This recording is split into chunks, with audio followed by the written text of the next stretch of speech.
Some of you might remember me. About, I don't know, 10, 11 years ago. I am Chamu's best friend from North Carolina. I feel blessed to be able to be with her and all of you today, especially the family. One of the memories that I have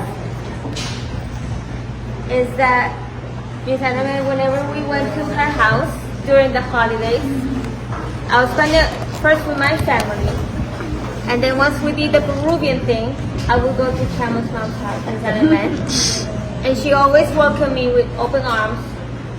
She welcomed me and my daughter and the father of my daughter, and we were just a big family. We just hang out, didn't feel rushed. There's always plenty of food, but most importantly, there was a lot of love in that home, and I know it was because of her.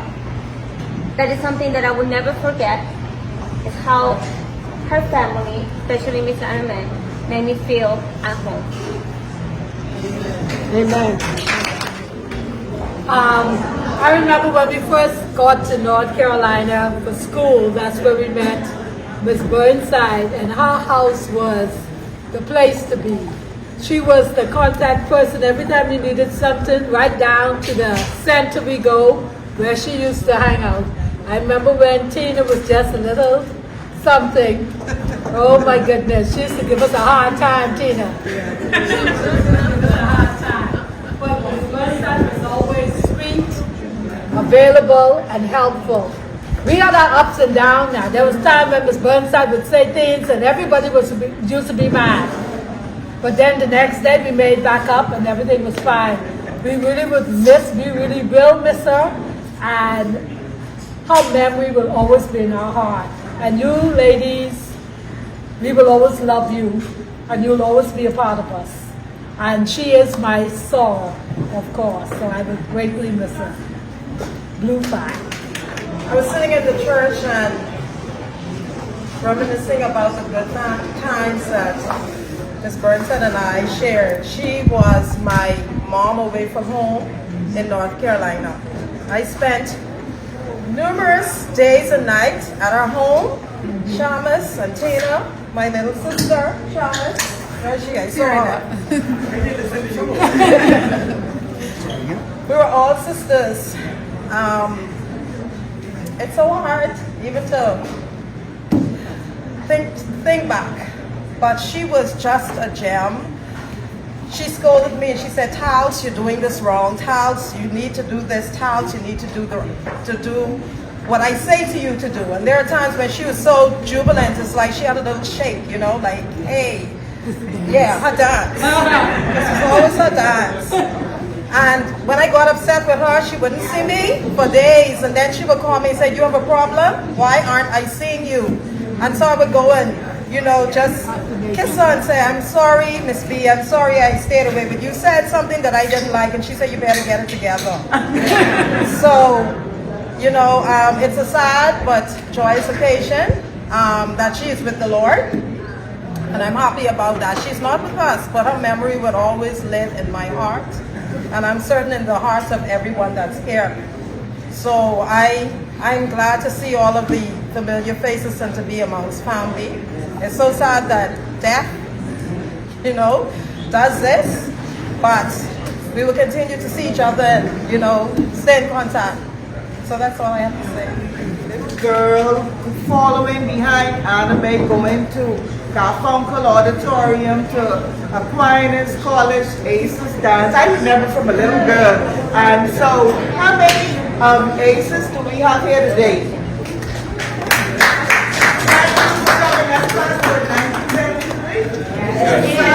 Annamae's class of 1973 are here with us today. I want to call upon the president. See, I know him from a little girl too, Gladys.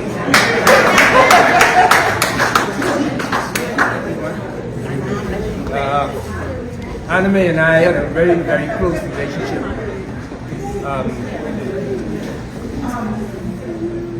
You know, it's my sad duty to eulogize my friend and classmate, Annamae.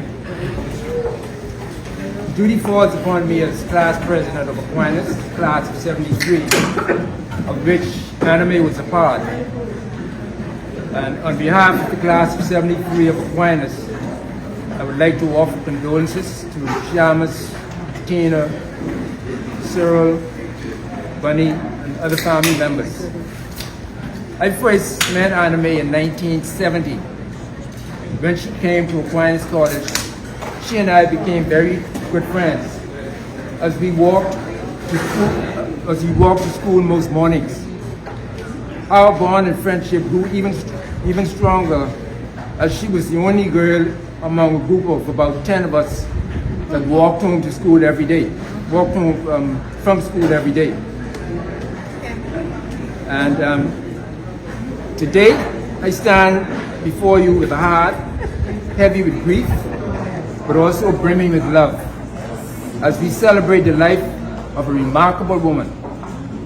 My friend, Annamae, in her I found not just a friend, but a sister, a mentor, and a beacon of unwavering support. For all those she came in contact with. No wonder why she pursued a career as an educator. She loved helping people. I hope to share the essence of her spirit, the joy of our friendship, and the profound impact she had on my life and the lives of our classmates. Annamae had a unique way of turning the mundane into extraordinary, leaving behind a trail of unforgettable memories. And like the time she got Debbie Clark in trouble with the teacher saying that the teacher was coming to class to teach with no head, causing Debbie to laugh uncontrollably. When the teacher asked Debbie what she was laughing at, she said nothing. So the teacher gave her an assignment to write 100 lines explaining the meaning of nothing. Walking to school in the morning, Annamae and I usually met up in the mornings. And every morning, we would pass another student, another lady, the girl going to St. John's, and we would always say good morning. So this particular morning when we was going, this girl said good morning with a little blush. So Annamae said to me, she said, now, this thing look at getting out hand, I can put a little stop to that. So the next morning when we were going to school, she, when we saw the girl, she came close to me and knocked my arm. And as we were passing the girl, she unloosed her arm and put her arm around my waist, as if to say, but this one done taken. You know? So I said, you trying to put bad smoke in my way? She said, you going to school to do your schoolwork, doesn't look for no girls. So sometimes when I go into class in the morning, she would say to me, if I walk in, she would say, well, some of you all brush your teeth with glue this morning. And I know she meant me. So I would say, you know, I said good morning.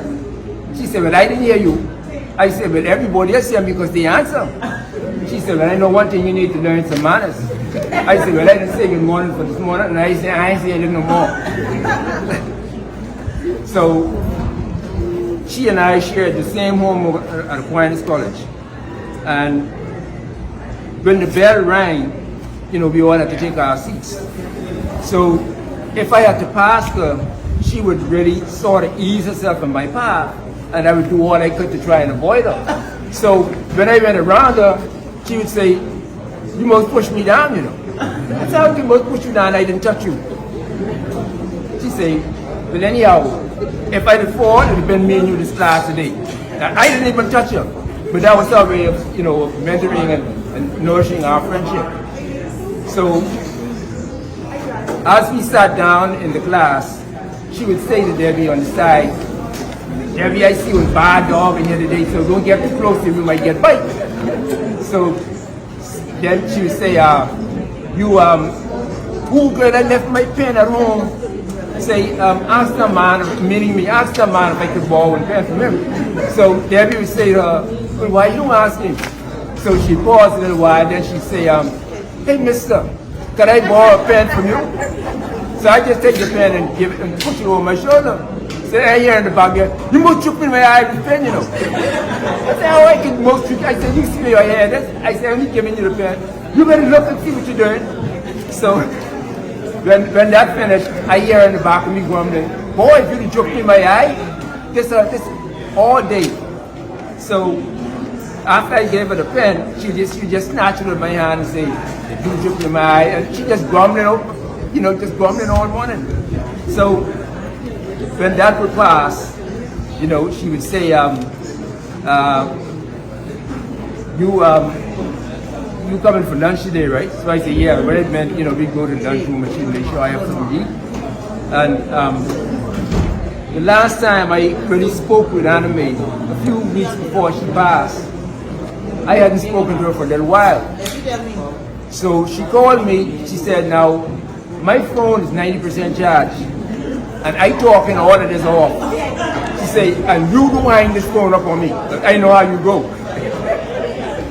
And I really had to change hands with the phone because it actually got hot. And she did talk for 90 minutes off, But that was her. She was really a sweet person, and she was really kind-hearted.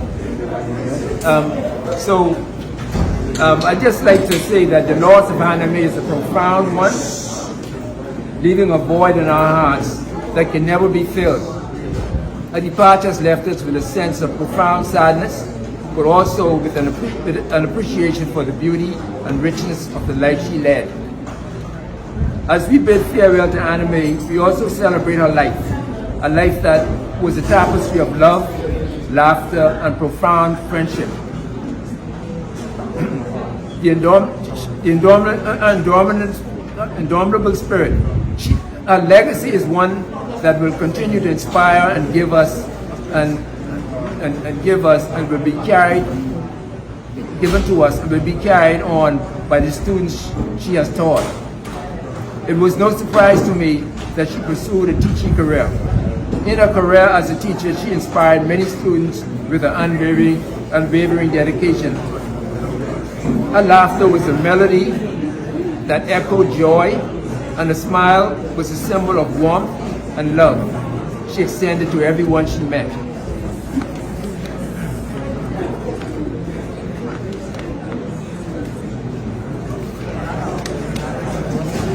In saying goodbye, I do so with a heart full of gratitude for the years of friendship, the lessons learned, and the love shared.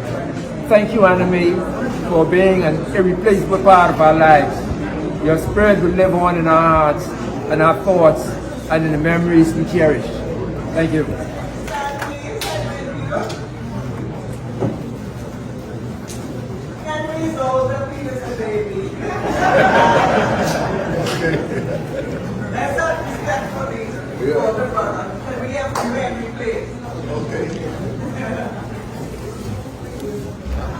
Yeah, well, I was there when she born. I was the one that went there and called the midwife up. Wow. And she was my favorite sister. She always happy and smiling from little baby girl. And she was real nice.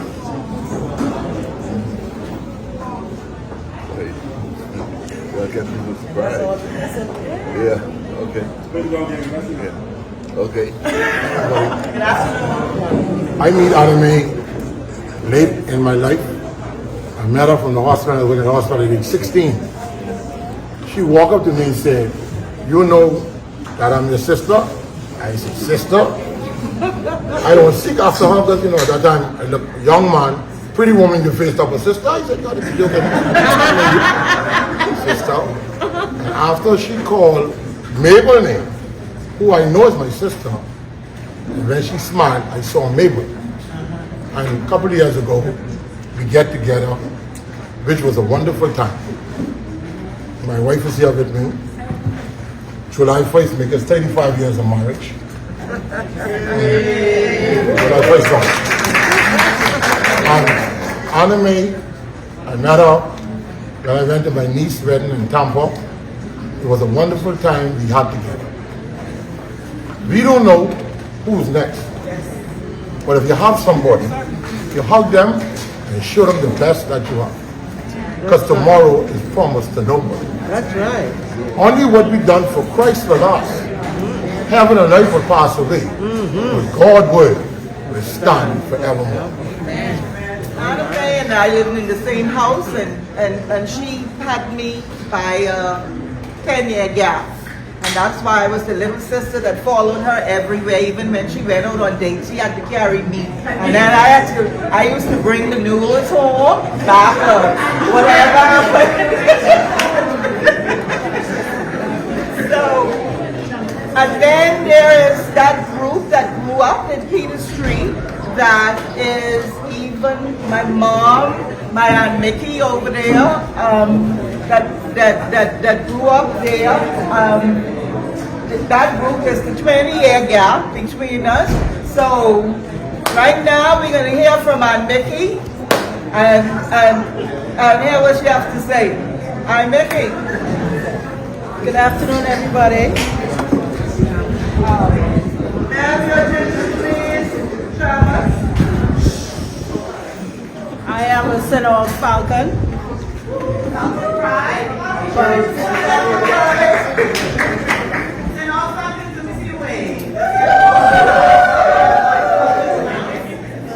Free Annamae. I graduated before she came, but my sister Maud V was there with Annamae, and she sends her condolences to the family, and I'm here as a Falcon and to represent my sister back.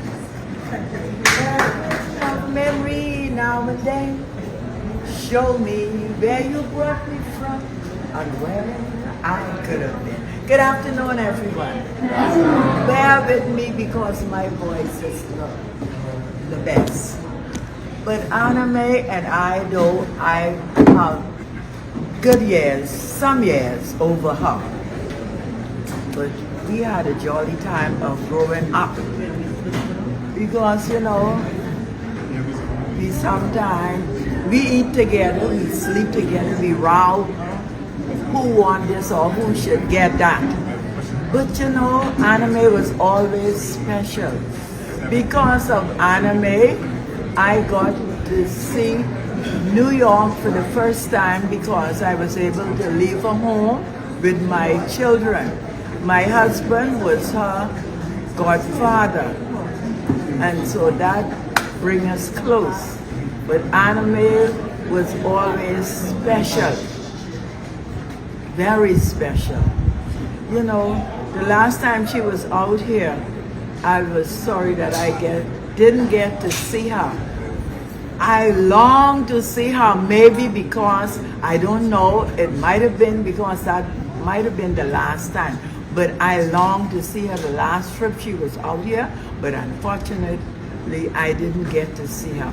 But she always holds a special place in my heart. And to help me with my children, as I say, she was there for me when I made that first trip with my auntie to New York. And she was able to look after the children. See my oldest daughter right here, my number one right here.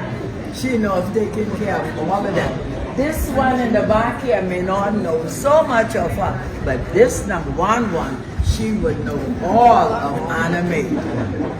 And child, we had a jolly good time. I always remember those days. I tell my children, I say, you know, when we was growing up, my grandmother used to live Peter Street in a shop at that time. And we used to run to see who could sleep in the bed with her.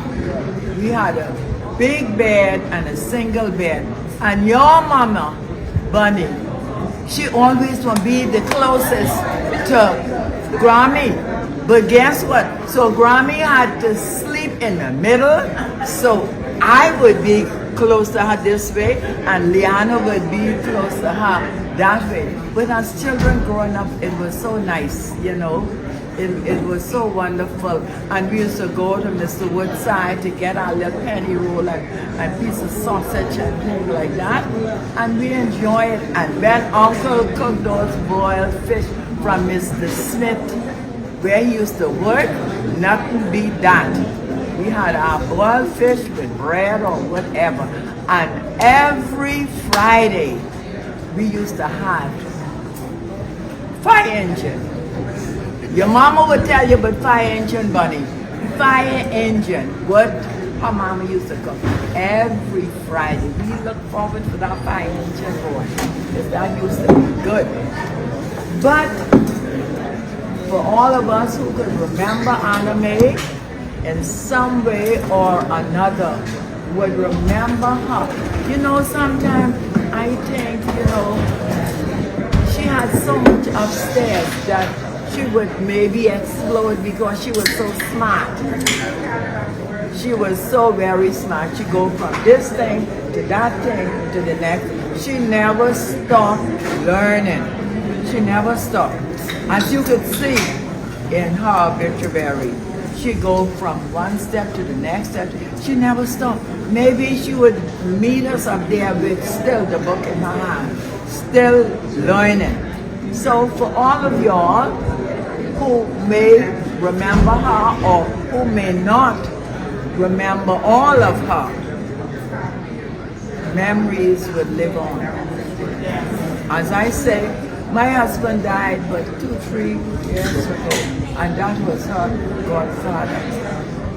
And though he is gone, the memory of him will always live on with me and with the children. And so is Annamae. I will never ever forget Annamae because she was that special. With her and her children, she was that special. Though I may not recognize them all now, but look, this y'all cousin Mickey. So when you all see her, her sight is not what it used to be, and her step is getting a little slower. But please, come hold me and hug me. Say, hey, Aunt Mickey, this you? All right. Thank you very much. Ladies and gentlemen, I'm Citrine Capron, a graduate of St. Aug 1989. I'm a graduate of St. Aug 1989. I remember when Anna came up there on the yard, and that was in 1987. I was then a sophomore. I remember when she came up there with her daughter and her son. And I'm talking about 35 plus years ago. And we constantly kept in contact. And after graduating from St. Aug in 1989, a whole lot of other Bahamians went up there, and she housed them in her own home. She fed them. She did everything that was possible for those Bahamians who were up there. Not only did she do that, we had persons like Dr. Wiley Davis, who's deceased, who helped every single Bahamian up on that yard. And Annamae was one of those persons. You had to get your work done. You had to be in that classroom on time. Education was very important to her, just as well as education is very important to me. We both had computer classes together, business administration classes together, and we used to chat a lot. After that, I told her, I said, well, I'm going back home. She said, you don't want to stay up here? I said, I got to go back home. It's something I got to finish up. And I never went back up there, but I constantly kept in contact with all the St. Aug alumni. Even though she was up there, when we participated in anything the Bahamas had, along with Mother Pratt, who is the figure for St. Aug, and the late Thornbury Grant. You had Bunny, who did recruitment for St. Aug. She always made her contribution. And to Anna and her family, I would say, you all met a great person. She was a great inspiration to a lot of Bahamians up there. And today makes the first time I've seen her daughter in 35 years from she was 4 years old. So I'm excited. Thank you, ladies and gentlemen.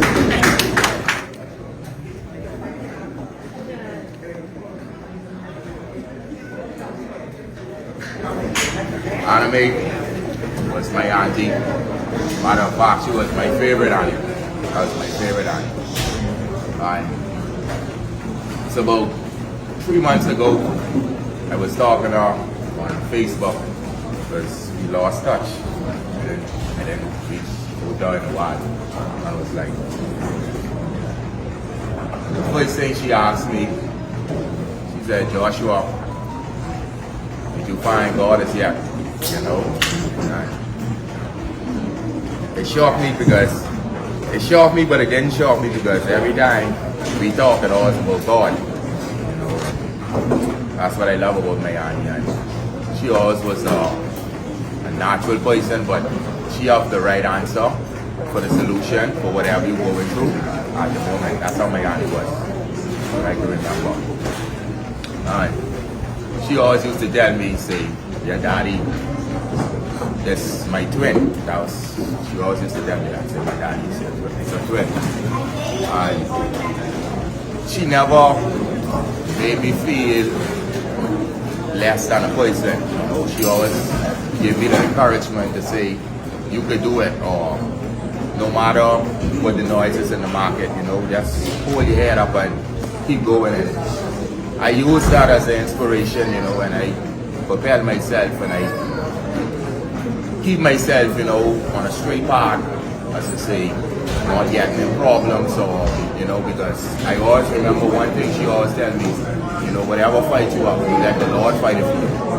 There's nothing personal with anything, but you let the Lord fight it for you. And I adapt that in my life, in an aspect of it, as I say, keeping myself for the problems. And I pray before I lash out or remember myself as much younger.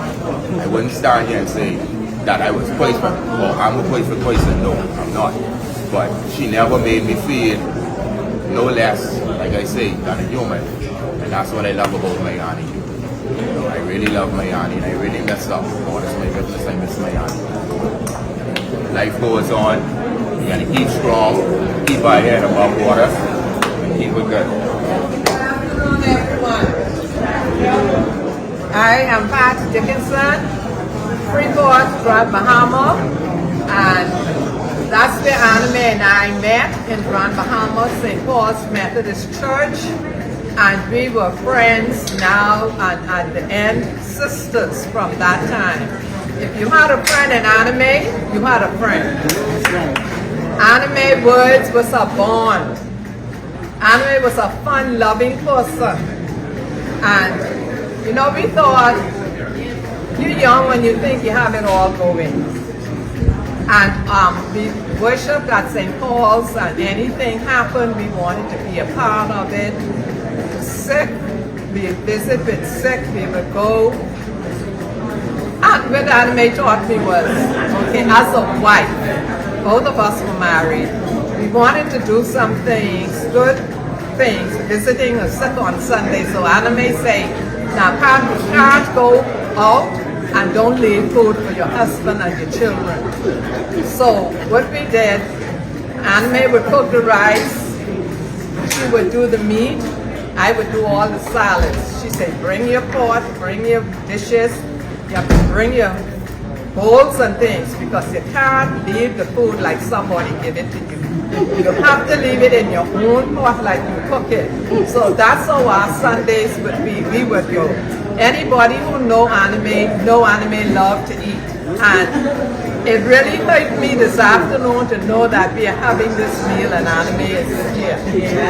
Because she would have been around asking, how is the meat? How is the food? How is the cake? How is this? She would be tasting everything. You know, and you know, we were not every day, but it was like we never missed a day. My children know Annamae, Annamae children know, her children know my children, and we just like sisters. And it's hard today to say that Annamae is gone, because in fact, I can't even talk it, because I still will have to believe it if I really tell a lot of people that she's gone. And I was hoping it wasn't so, but it's reality. And like I say, Annamae was one in a million, one of a kind, rare, sincere. Her words were her bond. And if Annamae was your friend, Annamae was your friend. And that is what I can say, and a lot of other things, or many more things about our friendship over the years, and how we connected and with our children. And Annamae friends were my friends were Annamae friends, so we all knew each other, we interacted, and we had wonderful, wonderful times together. Annamae was in North Carolina, but we never was separated. It was just a phone call away, and whatever was going on was there. We all know Annamae believed in God. And Annamae was not ashamed of her faith. She was not ashamed to tell people about her God. And when Annamae was 10 and a half years ago, when Annamae was sick, what really got was when Annamae said to me, you know, and I know that night we were doing a prayer vigil because she was in the coma, and she came out and she said, you know, she had the vision that she was with God, and he asked her what she wanted, and she said, I want to go back because I never go anywhere without telling my children I'm leaving. And she woke up. Annamae has never forgotten that. I think that sealed her Christianity even more so, because she always spoke of the goodness of God. She always went the other mile. She wanted to do so much for everybody she encountered. And that has been our friendship. It has made me the person, or a better person, or whatever it is, having a friend in Annamae. I still can't believe she's gone, but I guess I have to come to the reality that it is the truth. But I say, a friend in Annamae is a friend for life, in life and in death. That's my friend. That's Annamae. I'd like to, a former schoolmate of Annamae at St. Augustine's University, a very good friend, the brother of Mrs. Wiley, His Excellency, we can't close this out without hearing from His Excellency, Ron Pinder. Good afternoon, everyone. Good afternoon. It is good to be here. It is good to be alive, and it's good to be in the Bahamas. Am I right about it? Yes. Am I right about it? Yes. I opened that way because Annamae was one of the most jovial, fun-loving person I have ever met. In 1992, I was a young man, younger than I am now, and because I was born after Independence Year. I'm very, very proud of that. But in 1992, I enrolled in St. Augustine's College in Raleigh, North Carolina. And Annamae Bernside was a mother away from home. I can tell you that. She adopted my sister and I, and Shamus and I were like brother and sister. When you saw Shamus, you saw me. And she made sure that our work was in order. She made sure that we didn't come to play, and that our grades were impeccable, and that no one bothered with any Bahamian student on that campus. And let me tell you, she made sure of that, and if you mess with a Bahamian student, particularly her children, that's how she used to call us. If you mess with any of her children, you mess with her. And she made that known. And I remember she worked in the copy center right by the chapel. And when you pulled up into that parking lot, if you failed to stop at that copy center and say hello, she would have your head for breakfast, lunch, and dinner. She was a wonderful human being. And let me tell you something. She was God-fearing, because she always instructed us, you ain't come here to make your parents shame, and you ain't come here to make me shame. You know what you come here for. Get your education and move on to better things. And let me tell you, she not only told us that, she demonstrated that. Because she was one of the pioneers at St. Augustine's College. And she went on to even higher education herself. And so I bless God for her memory. I bless God for her impact on my life. And I bless God for all of those wonderful parties, Nigerian parties, that Kenyan parties that we had with the roasted goat on Raleigh Bar. And so, hats off to a wonderful human being. And I know, I'm confident that she is resting in the presence of the Lord, because I remember her Christian witness. I remember her Christian witness. And so her life is and was worth living, and she left a wonderful testimony, and you can see it in her children, who themselves are impeccable in their character, and they are excelling to this day. So I thank God for the memory of Annamae Bernside. Long live her memory, and long live her memory through us. God bless you all. Said something wonderful. Annamae I grew up in the house with Annamae. We're cousins, but Annamae is the only sister I know, and Josh's father, Luna, is the only brother I know. It was the...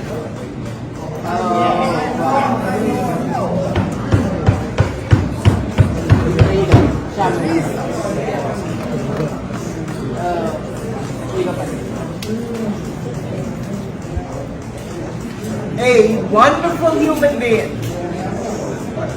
Someone who loved the children, loved her nieces and nephews, and was just concerned about everyone, and concerned about her students at St. Aug, and always willing and giving and ready to help each and everyone. And I'm so happy today that we had so many people here today that she has impacted their lives one way or the other.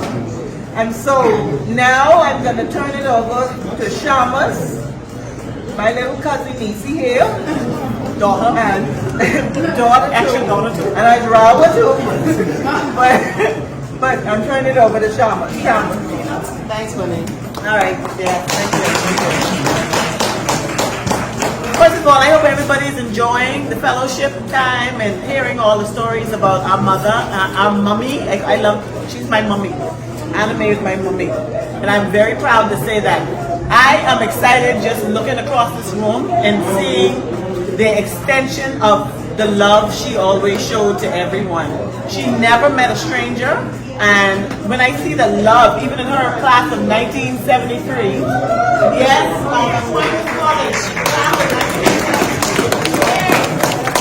they are family. They're more than a class. They are family. They celebrated their 50th, along with the Bahamas, they celebrated their 50th class reunion last year. And when I say they rolled out the red carpet, Tina made sure pack her up with every single thing she needed. And we met here, and we spent a week, and it was amazing. And only God knew that would be the last time. But we thank God.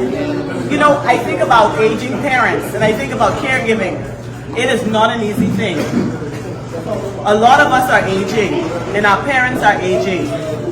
They give us and they do so much for us. Do not forget your parents. I have a passion for elderly, and I have a passion for children. And it's so easy to forget the impact that a person has when they're in the high point in their life. And when they become what the community sees as not, you know, not much, contributing much anymore, it's easy for us to stop and just forget about them. But I implore you to care about the elderly, care about the children. The children are not just our future, the children are our today. They're listening today. Don't wait for them tomorrow. So I thank God that Tina and I were able to be caregivers for her over the last 10 extra years that God had given her to us. And I thank God for all of you. I could see like little faces. She touched base. She talked to this one. She sent this one a text message. She asked about where's this one, where's that one. She was always concerned about everybody. So today I just say thank you for being here, thank you for coming from miles around, for surprising us even up to the time the church service started today, because it really showed us that her love extended oceans, I would call it. So I just thank God for all of you. I don't want to close unless I say she had a strong faith, and it wasn't a jokey faith. She was a strong mother, and it wasn't a play mother. She was serious about the task God had given her on this earth, and she would never let you leave her presence without you knowing that she was a woman of faith. Some people, they don't need to be shouting from the mountaintop or in front of the church. She lived it out daily. There was no young person that she met that she didn't care for. If she saw someone that needed a meal, she fed them. This ain't all Falcons. Let me hear you again. How many times we had 20 to 30 of us in her 2-bedroom apartment having Thanksgiving dinner, Christmas dinner, and me, I was the chauffeur. I go on campus and pick them 4 up and come back. Go pick up the other 4 and come back. And we just carpooling trying to pick up everybody, because she just loved young people, and she loved knowing that she was encouraging them to do more and be better, to be their best and to do their best. And that's what we still tell our kids now. When they get to school, go do your best and be your best. That's it. Simple. Go be your best and do your best. So as we partake and we leave here today, I pray that everyone in this room is being their best and doing their best and speaking that into the next generation. So that's it. I promise.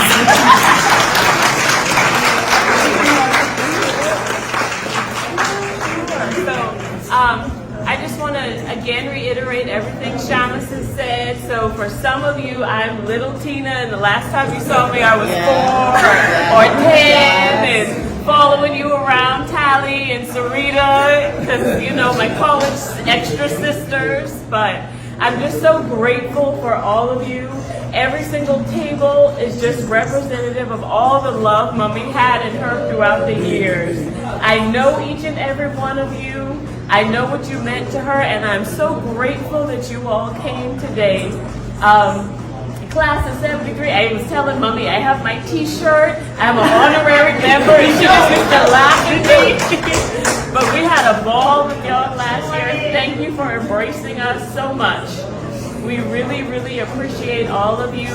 And I was there with her with the phone calls, Miss 90%. I know she all used to call and check on her and love on her, and all of you that used to send her Facebook messages, and she would be writing back in the middle of the night. I'm like, Mommy, what you doing? Why you up? I talking to my friend. Okay, Mommy.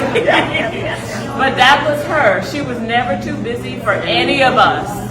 Even from the beginning, even from working 2 or 3 jobs, including going to school and being at St. Aug and encouraging others and going to school again and then again for the second master's, she was always there. She always cared. She always gave us such a beautiful example of how to be. And as Shama said, with Mommy's faith, I implore you. She always told us, trust God in all things. Whatever you have going on, trust Him. She used to tell me, I don't know why you worrying all the time. It's going to be all right. One time I came to her very recently. She said, what do you want for Mother's Day? I start going, I said, Mommy, I got this going on that. Hey, I asked for your life story. I said, what do you want? And she shut me right up. And I took her to dinner for Mother's Day this year, and she got her last ribeye, and I didn't know it was the last one. But that was her. You get her a nice steak, and she all right. So thank you all so much. The only thing missing is her, truly. She would have loved this celebration. We thank you all for coming so very much. Yeah, thank you.